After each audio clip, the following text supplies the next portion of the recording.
letting me share my story. I am from the Jersey Shore, and I decided to move out to Arizona in the year 2000 to live with my stepfather. In 2001, I was dating a man by the name of Christopher Payne.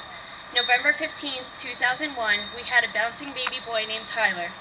We were married the following January, and 11 months after Tyler was born, we had a beautiful baby girl named Ariana. During the relationship, there was a lot of domestic violence. When my son was 1 year old and my daughter was only 3 weeks old, I decided to leave their father permanently. I was granted a divorce and awarded full custody with no visitation for their father based on his violent behavior. I had the children on my own for the next 3 years. I raised them and did all I could to make them become amazing children. It was my responsibility for their well-being and their upbringing.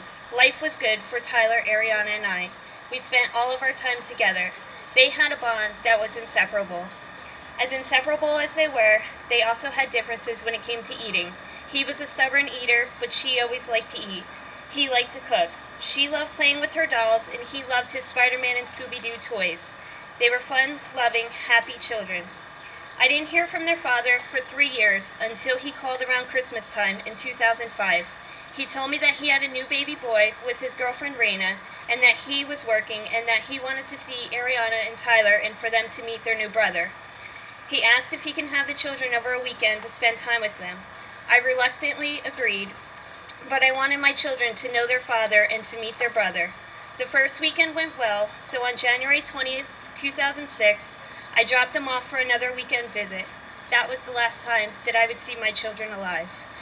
When he didn't return the children back on time, I repeatedly called him and he told me that there was an open CPS investigation against me, and that he was instructed by CPS to keep the children until the investigation was concluded. I fully cooperated with the state's investigation, and after it was complete, the investigation was complete and the allegations were found to be unsubstantiated, that I was allowed to pick up my children. Armed with my court order and police officers, I went to his apartment to retrieve my children. I was told by the police officer on duty that Chris was claiming that he had filed a motion against me for change in custody and that there was still an open CPS case.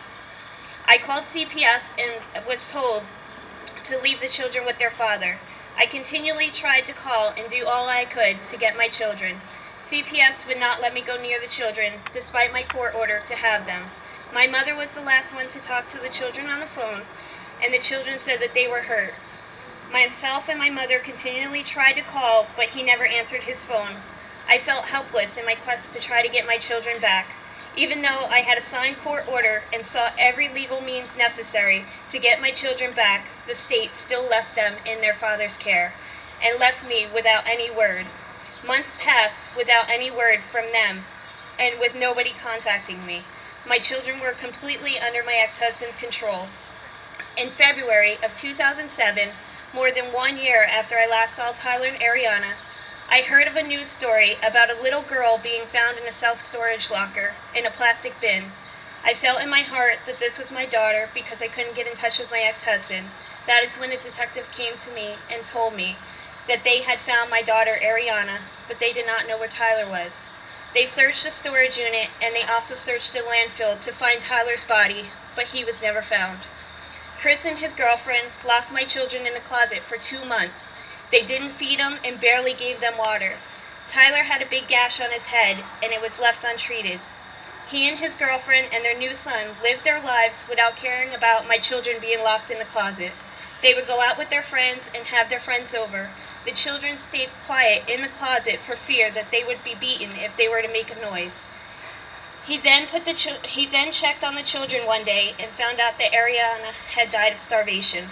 He then put Ariana's dead body back into the closet with Tyler, who was barely alive. Tyler also passed 1 week later. They put the children into gym bags and then into a storage container in an outside storage closet, and then they took them to the self-storage place. My life has never been the same since that day that I dropped my children off for that weekend visit. My life, along with my children's lives, were stolen from us. I have to wake up every day and try to be alive and try to be the best that I can, knowing of what happened, and continue to still be as strong as I could be. I had to do this for a whole 2 years after the police had told me that my children had died and that my ex-husband had did this to them. This past March, myself, along with my family, had to deal with this incident again as the trial began. The trial was a time for remembering, it was a time for sadness, it was a time for justice. And justice was handed down for Ariana and Tyler as Chris was found guilty of 2 counts of first-degree murder and was sentenced to 2 counts of death penalty. This will never replace the hole that has been left in my heart. This will never bring my children back to me. This will never bring back to the great life that I once knew. This will never bring back Ariana playing with her dolls or Tyler playing with Scooby-Doo. And this will be my purpose in life, to help in all that I can to help prevent child abuse. Because of Ariana and Tyler, there are new state laws in Arizona for child abuse and child awareness. These laws should be a stepping stone for the rest of the country to follow and to protect our children from abuse so another mother or father will not have to lose their children like I lost Ariana and Tyler. We need to love, protect, and always watch out for our children at all costs because they are our future and they deserve to live happy, fun-loving lives without fear and without the thought of knowing that they were never loved and that they are never forgotten. Yesterday, many children cried out in pain. Yesterday, many heard that cry but chose to ignore it. Yesterday, many children died from child abuse. Yesterday, many had to live in guilt for ignoring their pain. Yesterday, many children went to heaven while many still suffer. Yesterday, many felt the heartache of losing a child. But today one child's silenced voice will be heard. Today, one more person will stand up for them. Today, one child won't cry out in pain. Today, one person heard that child's cry, but they chose to do something about it. Today, one child will be saved from death. Today, one person felt proud because they saved a life. Today, one child will make it.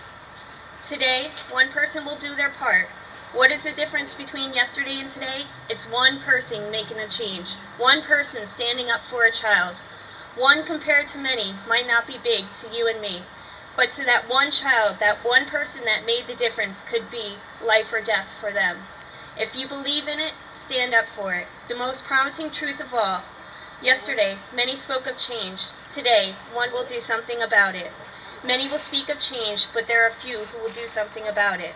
Never doubt that a small group of committed people can change the world. Indeed, it is the only thing that ever has. The world is a dangerous place, not because of those who dare do the evil, but because of those who look on and do nothing about it. Thank you, and God bless our children.